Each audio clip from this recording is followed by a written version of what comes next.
Assalamualaikum warahmatullahi wabarakatuh. Perkenalkan, nama saya Sherly Nur Farida, NIM 2211101040032. Di sini saya akan menjelaskan tentang konsep dasar pengelolaan lingkungan belajar. Materi yang akan dibahas yaitu yang pertama, konsep pengelolaan lingkungan belajar, yang kedua, tujuan pengelolaan lingkungan belajar, yang ketiga, prinsip-prinsip pengelolaan lingkungan belajar, dan yang terakhir yaitu hal-hal yang perlu diperhatikan dalam pengelolaan lingkungan belajar. Materi yang pertama yaitu pengertian pengelolaan lingkungan belajar.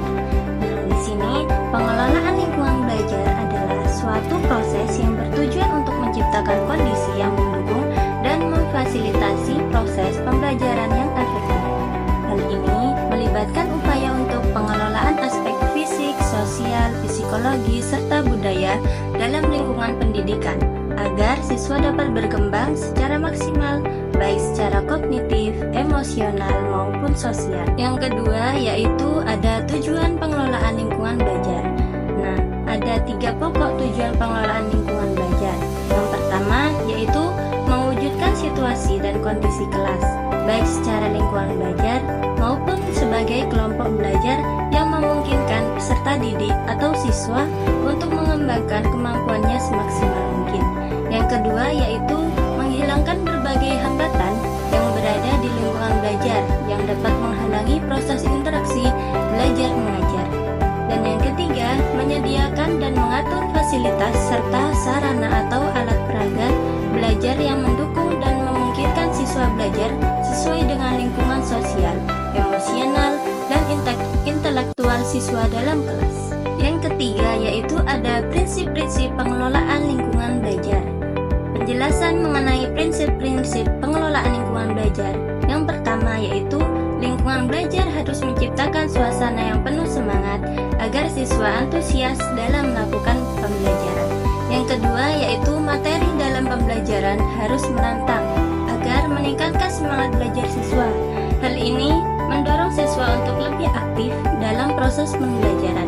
Yang ketiga, setiap siswa memiliki karakteristik dan potensi yang berbeda.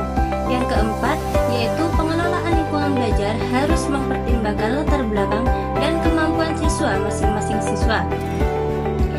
Yang kelima, yaitu lingkungan belajar harus berorientasi pada pengembangan optimal anak, baik dari segi kognitif atau emosional. Dan pembahasan yang terakhir yaitu ada hal-hal yang perlu diperhatikan dalam pengelolaan lingkungan belajar. Yang pertama yaitu memahami sifat yang dimiliki siswa. Yang kedua, memahami perkembangan kecerdasan siswa. Yang ketiga, mengenali siswa secara perorangan. Dan yang keempat, memanfaatkan perilaku dalam perorganisasian belajar. Kelima, mengembangkan kemampuan berpikir kritis, kreatif. Keenam, kemampuan memecahkan masalah. Ketujuh, mengembangkan ruang kelas sebagai lingkungan belajar yang menarik. Kedelapan, memanfaatkan lingkungan sebagai sumber belajar. Dan yang terakhir, memberikan umpan balik yang baik untuk